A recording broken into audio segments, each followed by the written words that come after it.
piletones en los cuales se extraen de forma precaria la sal, que luego se comercializa, tarea que hacen los trabajadores, cumplen la función también como guías y acompañantes.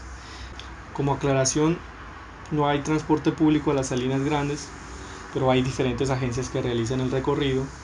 Se encuentra a 66 kilómetros de Purmamarca y está marcado por un área de 212 kilómetros cuadrados.